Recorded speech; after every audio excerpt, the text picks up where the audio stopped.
The last qualifying session of the season, Allan, and it could have been all important with those 1 points. Well, let's start with GTM, the 98.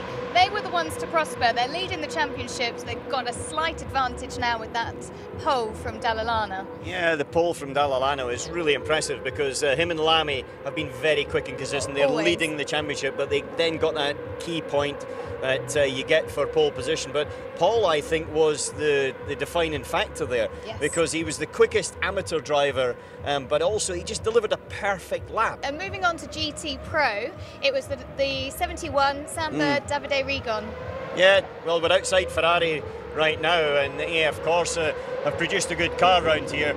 But I have to say, those two drivers delivered an equally perfect lap. They were within the same 100th of a second, and they were the only team really to do that. There was usually a 2 or 3 tenth difference between the two drivers, but they delivered equal lap times, faster than anyone else, and 2 of them, and that was easily pole position. However, the championship is actually being led by the sister car. Absolutely. And it's a little bit further back, and it's in the mid-pack as well. And that is a sort of risky area because, you know, the pinch point down into turn 1 is a risky place. And I would prefer to be in the Rigon position on pole position than I would prefer to be in the Collado position. But in LMP2, it was the 36 Signatech that took the pole in that one. Now, they are still sort of in contention. You know, the Alpine has been competitive, but not necessarily there, and one of the main championship contenders, but they've still got a chance. So for them it's quite easy because they had to get pole position for the point, then they have to win and then see what the others do.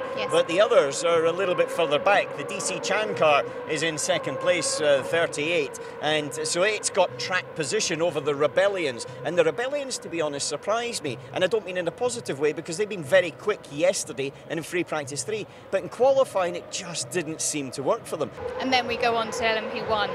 Now, again, we know that one's sealed, so this one was all about the glory. Yes, it was, and it was also all about making a perfect lap. Nick Tandy was extremely quick in the first sector, made a big mistake on his first lap in the second sector, and ultimately was behind his teammates.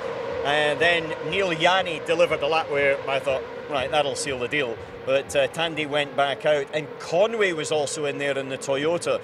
But ultimately it was Tandy's second lap where he got that middle sector okay, and that propelled them into what it is to some extent just purely bragging rights at this stage, but a final pole position for the Porsche in its final LMP1 race. Which is exactly what Nick said to me.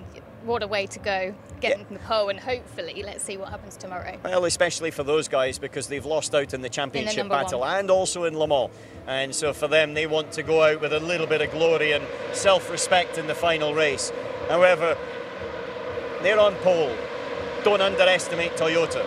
Toyota have got some pace around here, and they've won the last 2 races in Fuji and also in China. And I think they're going to be really, really competitive tomorrow. So it's not going to be a walk in the park by Porsche, even though they're on the front row.